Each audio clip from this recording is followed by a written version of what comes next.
Hello friends, आज हम देखेंगे कैसे हम 3 को 8 से डिवाइड कर सकते हैं। उसके लिए फ्रेंड्स हम क्या करेंगे, सबसे पहले हम यहाँ पे फ्रेंड्स 3 लिखेंगे और डिवाइड का साइन लगाएंगे और यहाँ पे फ्रेंड्स हम 8 लिखेंगे। देखिए इस नंबर को इस नंबर से डिवाइड करने के लिए हम क्या करेंगे फ्रेंड्स, हम 8 का टेबल पढ़ेंगे और देखेंगे उसमें 3 कहाँ आता है। तो देखिए 8 इंटू 0 होता है 0, 8 इंटू 1 होता है 8। तो जैसा कि आप देख सकते हैं फ्रेंड्स, 8 जो है 3 से ज़्यादा है तो हम इसको नहीं ले सकते, लेकिन 0 जो है 3 से छोटा है तो हम इसको यूज़ करेंगे। तो 8 इंटू 0 इक्वल टू 0। तो 3 में 0 जाएगा तो क्या आएगा फ्रेंड्स, 3 आएगा। अब देखिए इसको आगे डिवाइड करने के लिए हम क्या करेंगे, हम इसमें डेसिमल पुट करेंगे। हम अपने क्वेश्चन या फिर अपने आंसर पर यहाँ पे डेसिमल लगाएंगे। उससे क्या होगा फ्रेंड्स, ये रूल होता है कि अगर हम यहाँ डेसिमल लगाएं तो हम यहाँ पे 0 लगा सकते हैं। तो हमने यहाँ 0 लगा दिया तो ये हो गया 30। और फिर से हम 8 का टेबल पढ़ेंगे और देखेंगे 30 कहाँ आ रहा है। तो देखिए 8 इंटू 2 होता है 16, 8 इंटू 3 होता है 24, 8 इंटू 4 होता है 32। तो जैसा कि आप देख सकते हैं 32 30 से ज़्यादा है तो हम इसको नहीं ले सकते, लेकिन 24 30 से छोटा है तो इसको यूज़ करेंगे। तो 8 इंटू 3 इक्वल टू 24। तो 30 में 24 जाएगा तो कितना बचेगा फ्रेंड, 6 बचेगा।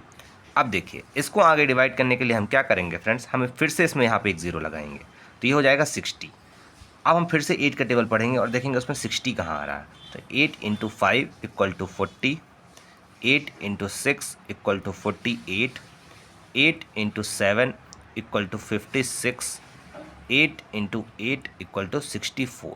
तो जैसा कि आप देख सकते हैं फ्रेंड्स, 64 60 से ज़्यादा है तो हम इसको नहीं ले सकते, लेकिन 56 60 से छोटा है तो हम फिर से इसको यूज़ करेंगे। तो 8 इंटू 7 इक्वल टू 56। तो 60 में 56 जाएगा तो कितना आएगा फ्रेंड्स, 4 आएगा। अब देखिए फ्रेंड्स 4 तो 8 से छोटा है तो डायरेक्ट डिवाइड होगा नहीं, तो हम क्या करेंगे, हम फिर से यहाँ पे एक 0 पुट करेंगे।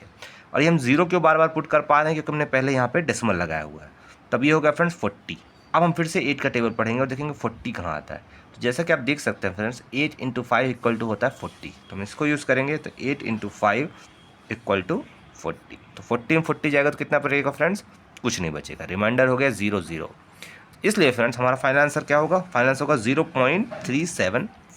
तो जब हम फ्रेंड्स 3 को 8 से डिवाइड कर रहे हैं तो हमें फाइनल आंसर मिल रहा है 0.375। सो फ्रेंड्स आई होप ये आपको समझ में आ गया होगा। इसके बाद भी कोई डाउट है या कुछ समझ में ना आया हो तो प्लीज़ कमेंट सेक्शन में लिख के जरूर बताइएगा। बाकी वीडियो देखने के लिए थैंक्स।